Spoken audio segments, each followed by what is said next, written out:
Welcome back to another video. Today we're going to talk about one of the most innovative stablecoins that everyone is talking about nowadays.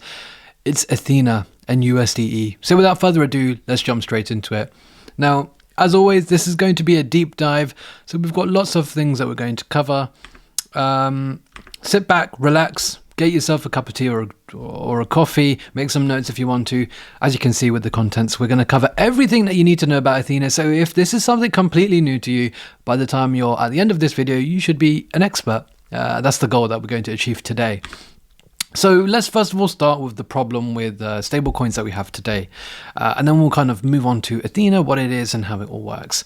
So with stablecoins today, I've made some bullet points here, just basically talking about some of the issues. So some of them are fiat backed, especially the biggest ones, USDC, USDT, even the new ones like PYUSD, they are centralized. And sometimes they don't really have those off-chain reserves that you'd like if you want to prove their backing.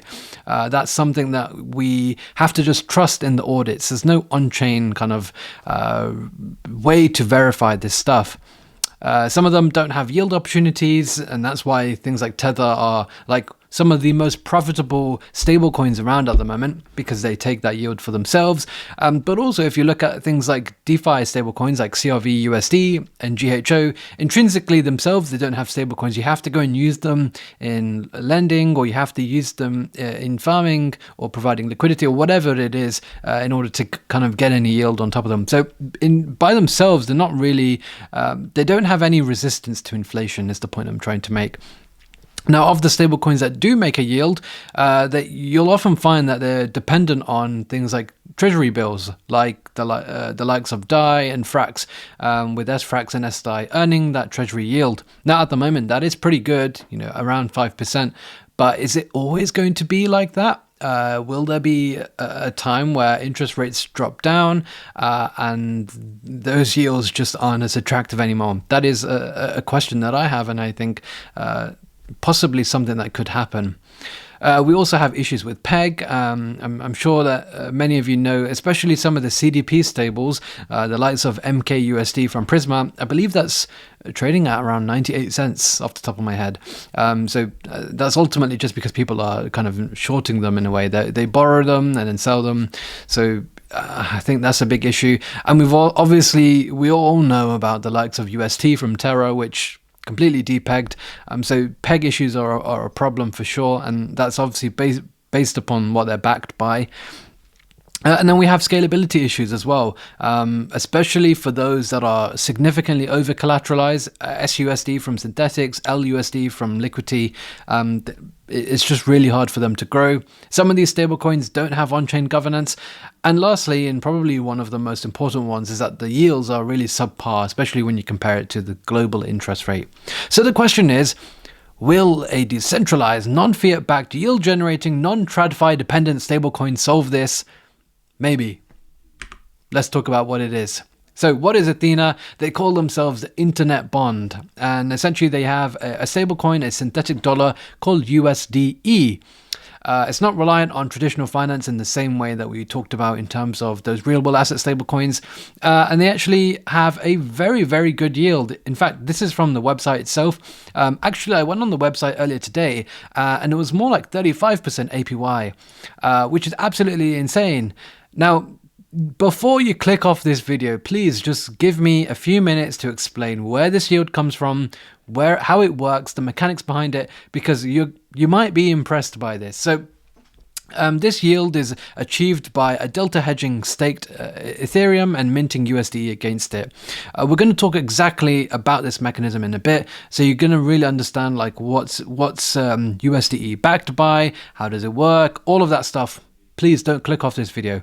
So look at some of the yields that this stablecoin USDe, which can be staked, so you get staked USDe, has been achieving in the last few days, like 50% APY, which is absolutely incredible. You thought Anchor with 20% on your UST was a good deal. This is just taking it to another level. But there are some very, very big differences. So how does this work? Where does this yield come from? So the first thing that you need to understand is that USDe is backed by a long position and a short position. So essentially it's backed by a delta neutral Ethereum position. Now, how it works is, let's say a user deposits STETH, and we're going to talk exactly about the mechanism below, but essentially you've got a spot position of STETH, and to basically counteract that volatility with ETH, you have a 1x short position, so shorting on a perpetual exchange. And so essentially that means that if the price goes up, it doesn't really matter because your spot position is going to be worth more, and if the price goes down, it doesn't matter because your short position is going to be worth more. They balance each other out, they counteract each other. And so if you have, like, let's say 1 ETH long and 1 ETH short, you're basically completely delta neutral, and you can mint that USDe against that position, so it can be completely collateralized by that position itself. Now, where does the yield come from? And I think that's probably the most important question that you may have at this moment in time.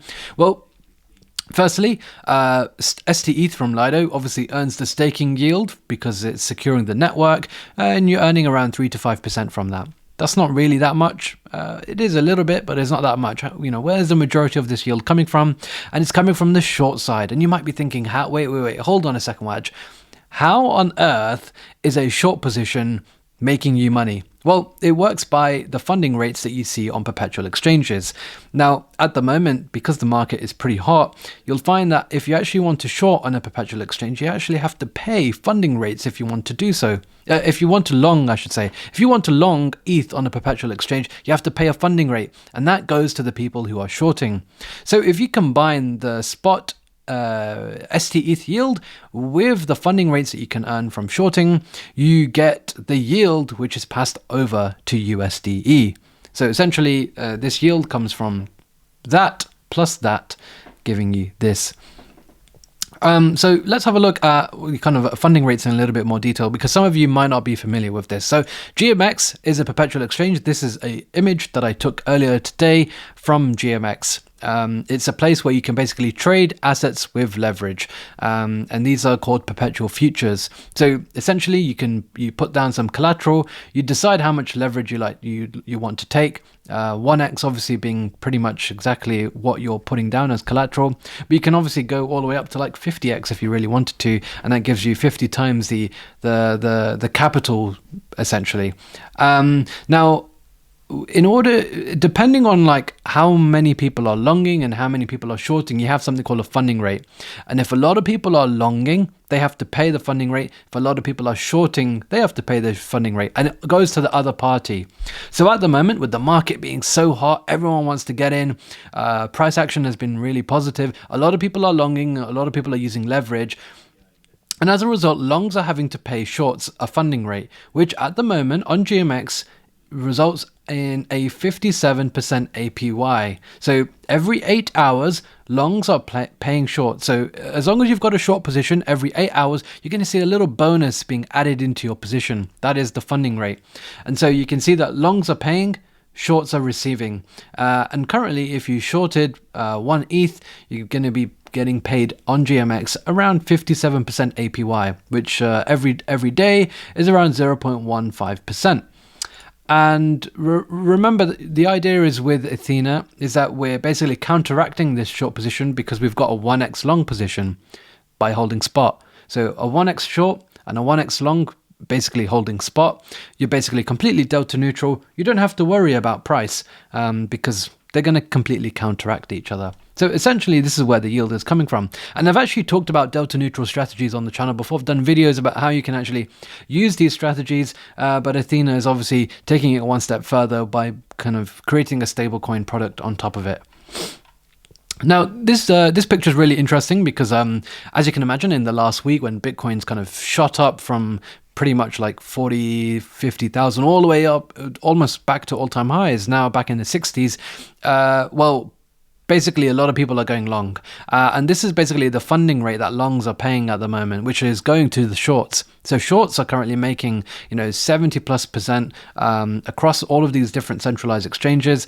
Similarly with ETH, like, on Binance, on this particular day when I took the screenshot, it was 95% APY, which is incredible. So as long as you hold a short position on ETH and you don't get liquidated, you're going to be making 95% APY. Of course, these rates are dynamic; they change literally all the time, and so it is a very, very variable rate. That is something to note. But yeah, at the moment, especially in a bull market, when people are longing, shorts often get paid. And that's basically how this system works. Now, let's go into a little bit more detail into the exact mechanics of how USDe is even created in the first place. So I've got this picture which basically has 5 steps of how this works. So number 1, a user deposits STETH. They can actually deposit other assets, and essentially an internal swap function will basically swap them into STETH. So you've got STETH, you've got your spot position.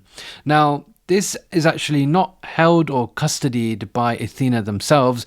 Rather, they have these off-exchange settlement providers who have custody accounts. This is Copper, Sifu, Fireblocks, and they basically take these collaterals and use them on these exchanges, Binance, OKX, Deribit, Bybit, centralized exchanges, and they'll basically open up these 1x short ETH perp positions. So essentially, you've got your 1x spot and your 1x short with your futures, basically hedging, offsetting the P&L, and USDe can be minted against this position.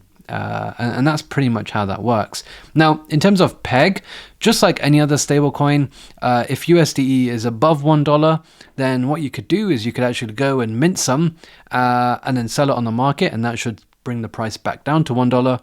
And if USDe is below $1, you could basically buy it up on the market and then go to Ethena and redeem it for the underlying STETH, which you can then sell. So that's pretty much how that works. Hopefully that makes sense.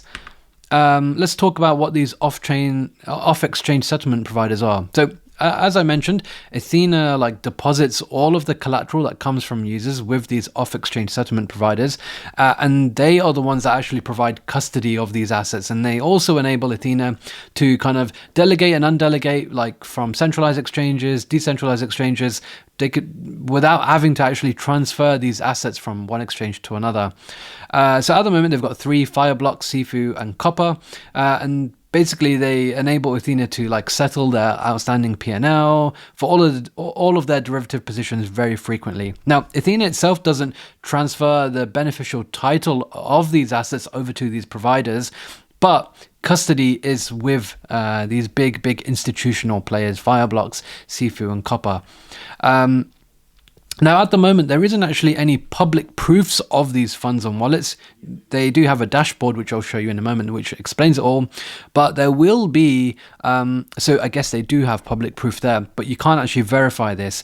And they will use zero-knowledge technology to create these cryptographic proofs in the near future, which will be really, really nice in order for all of us to see all of this information in real time changing as well. So this is Fireblocks, pretty much like one of the biggest institution grade digital asset manager operations, whatever you want to call it. You can see Van Eck, MoonPay, Nia, Avalanche, eToro, Revolut. It's basically some of the biggest apps, biggest crypto organizations around at the moment, both centralized and kind of within the crypto scene as well, TradFi and crypto, I should say.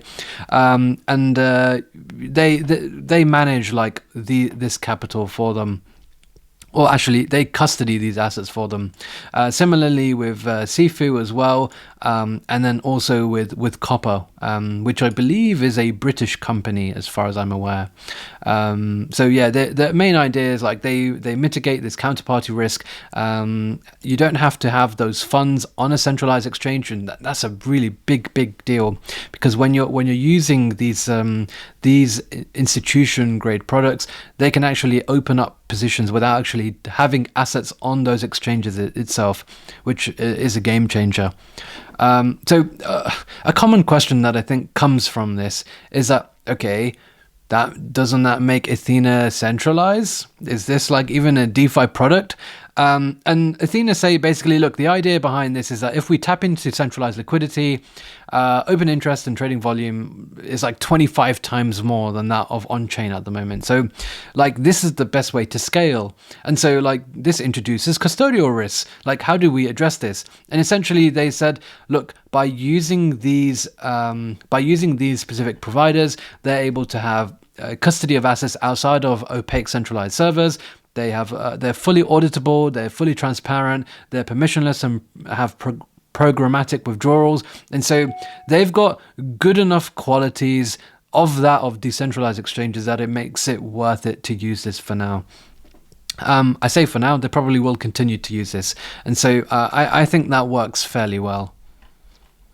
That's pretty much what they have to say in regards to that statement. Now, let's look at the dashboards that they have. So this is basically where you can see a lot of the information regarding where these positions are held at the moment. So the collateral side, which is kind of what users can deposit, you can see it's on Binance, Bybit, OKX, Deribit, BitGet, and BitMEX. You can basically see all of this. You can see the deposit addresses of those custodials as well. So you can see this. And the hedge side, which is the perp side, you can see exactly what positions are open, what the funding rates are, which exchanges they're using, both centralized and decentralized. Look, they've got a position on GMX there as well. And you can see exactly how much they're earning, how much open interest they have. Now, something that I found really, really interesting from this slide was just having a look at the ETH open interest. And essentially that is the total open interest on ETH at the moment, which is around $9 billion. Now, of the total open interest that Ethena has itself, that makes 6%. Which, to be fair, is quite high actually, and it just makes me think like, okay, if this scales even more, like Ethena is going to have a massive impact on like the funding rates of the overall market. It's going to really play a big role there. So that's something that I found really interesting, and we'll talk about that in a little bit more detail later.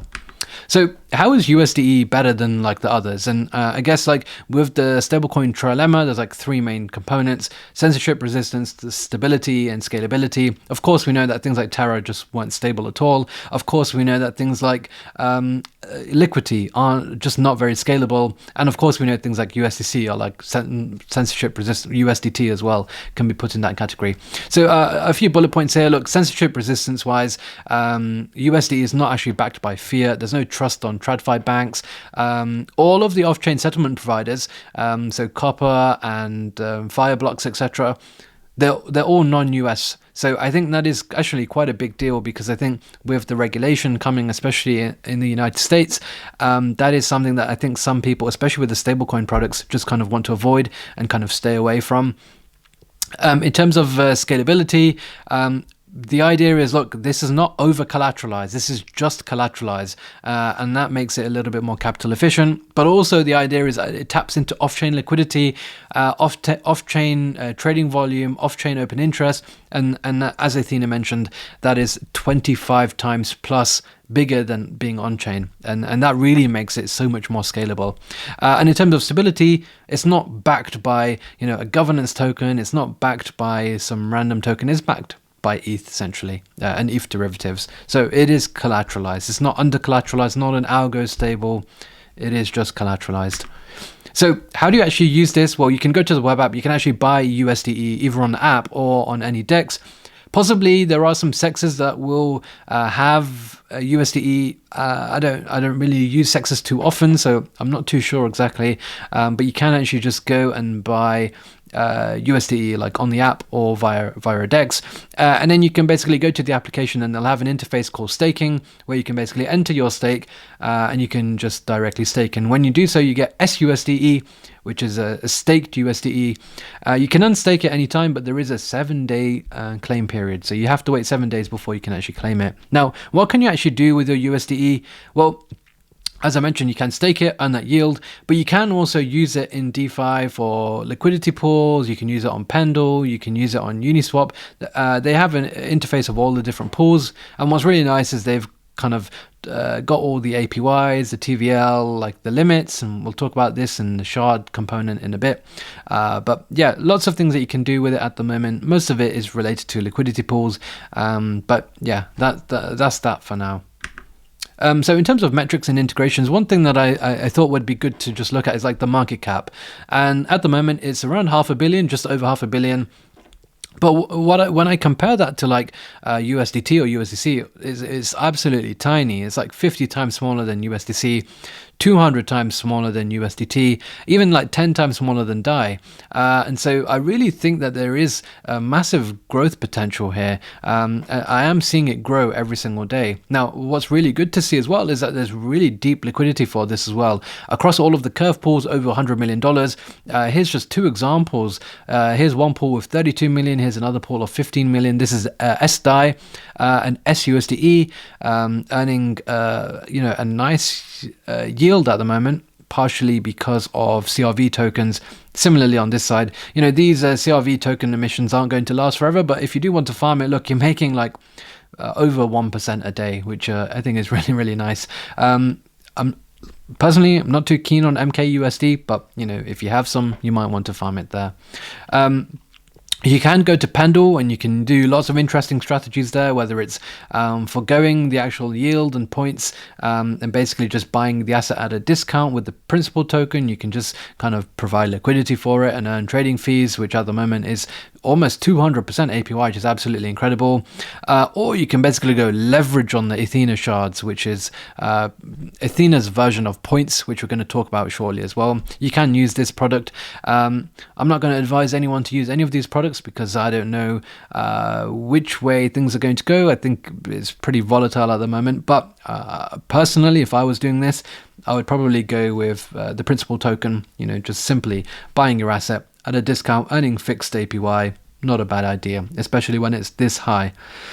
I don't expect the LP APY to be this high for forever. By the time you're watching it, it probably has come down a little bit. I think right now there's just a lot of hype behind Ethena, and especially with shards on points, or points I should say. So yeah. Integration wise, Mode, which is one of the new optimistic optimism super chains, you could say, it's a layer 2 chain. I've done a deep dive on Mode already, and we actually talked about Ethena in that video, but there will be an integration for USDe on Mode. Now, I don't know the exact details around it. It's not really come out just yet, but I believe that like stablecoins on Mode will be yield generating, so they will earn this Ethena yield, which I think is absolutely amazing, really, really amazing, and I can't wait for that. So that is possibly a little bit degen, but I think really good for growth for Ethena for sure. Now, is there going to be a governance token here? Probably, is my opinion. Now, when you go to Ethena, you can join, use this code HPL9F. That's my code. I probably will get some points if you do this. So they have this thing called a shard campaign, which is equivalent to these points. Every protocol has points nowadays. And essentially you perform actions and you can earn these shards. So you can see on here, you can provide liquidity, hold USDe, yield token or LP on Pendle. You can lock USDe, you can buy and hold USDe. Like there's so many things that you can do, and you can invite other people. So yeah, please use my code. It gives me some shards, and yeah, I'd be happy for that. But I think it's plus 10%, so I do need to do some of these other actions. And the idea is that at the moment, LPs earn more shards than stakers, and that's probably to really grow the liquidity of USDe. These shards will probably end up being a token, and they've actually said this. This is really, really interesting. Listen to this. We do not intend to run a long drawn-out shard campaign. We are committed to finalizing the duration of the shard campaign in 3 months' time, or when USDe supply reaches $1 billion, whichever happens the soonest. So we've got 3 months, or basically until it gets to $1 billion. We're already at past $500 million, more like 600 million at the moment, and so yeah, probably won't be that long away at the rate of growth, to be honest with you, and hopefully that means a token is coming fairly soon. Now, lots of questions now. I think lots of questions really regarding like the mechanism behind this and kind of what can happen if things go wrong. Now, the most popular question that I think I've seen is like, what happens when funding rate goes negative? Now, ETH funding was only negative on 20% of the days over the last 3 years, including the entirety of the 22 bear market. And if you add on the fact that STETH, which is your spot position, earning 3, 4, 5%, that does take away some of that yield. It does take away some of that. So I think that is something to just pay attention to. However, what we haven't paid attention to is the fact that Athena's growth will actually play a massive role in what funding rates are going to be in future. So I'm really interested to see like how that goes. I think worst case scenario, users will redeem. Now there is an insurance fund at the moment. For every $1 billion in market cap that Athena has with USDe, they'll have 10 million in the insurance. I don't know, I feel like that's not really enough. And I think to be honest, by the time they have to use the insurance fund, you should really be out of it. There are two protocols like UXD that have tried something similar. Why didn't they succeed? And I think the answer to that is they only use like on-chain liquidity, not off-chain liquidity. So hopefully that will help it grow.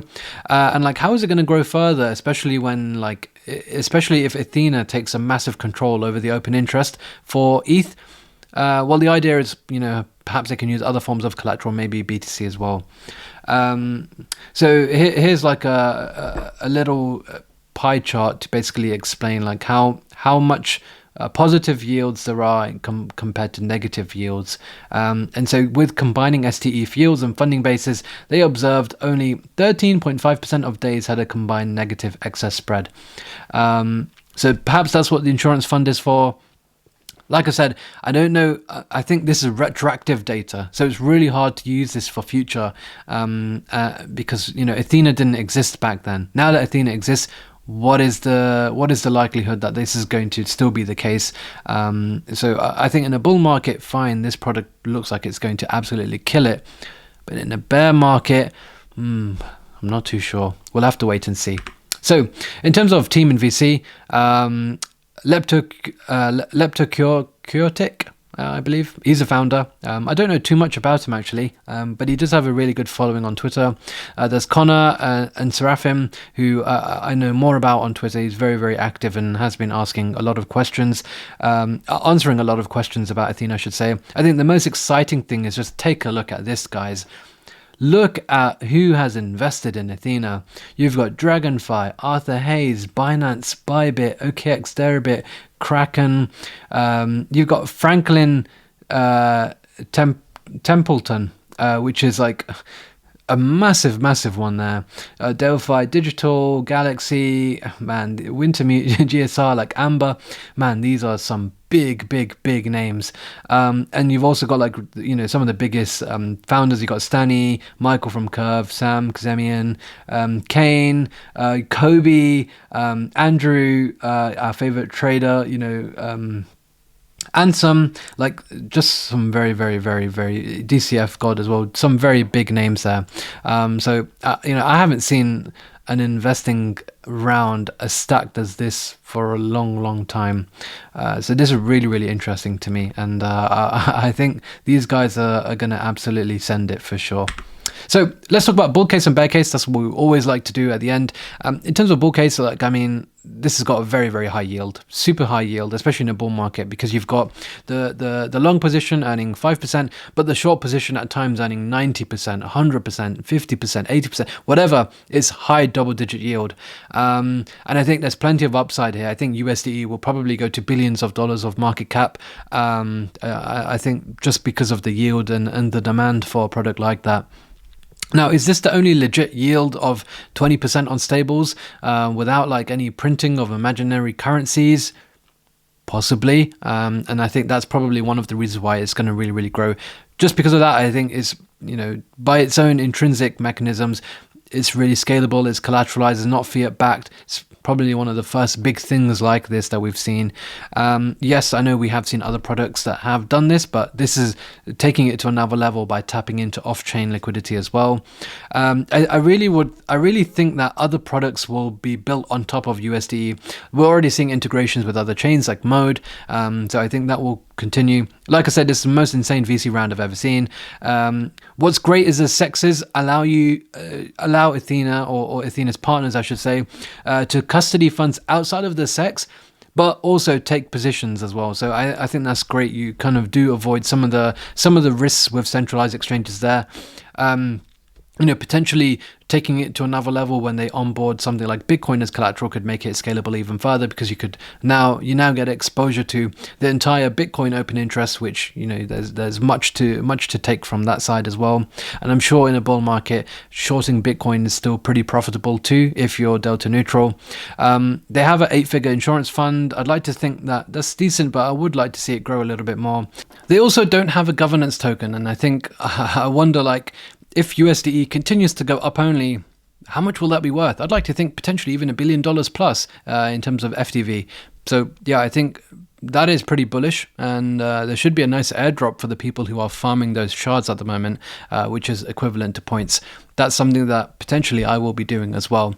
And I guess, like, over time, it will balance funding. I guess that's a good thing and a bad thing, but I think it was really good because in the long run, like, let's say if you wanted to long ETH, or in future for people who wanted to long ETH, it's hopefully going to be a bit cheaper, especially if Athena is able to scale and really take a significant amount of open interest. There are obviously cons associated with that, and we'll talk about that with the bear case. Now, the most common thing that most of you are thinking is this really DeFi? We're using centralized liquidity. We're using off-chain stuff. We're using OTC liquidity.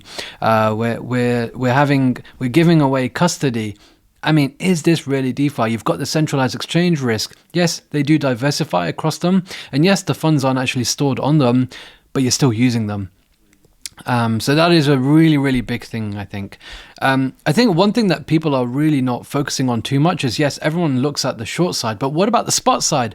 What if something happens to STETH? What if there was a depeg? STETH has depegged in the past. Why can't it depeg again in future? And I think there would be a big focus on internal execution to really act fast in an event like that. Let's say if there was a mass selling event, or there was an exploit, or something happened to one of the validators in Lido, we're in trouble.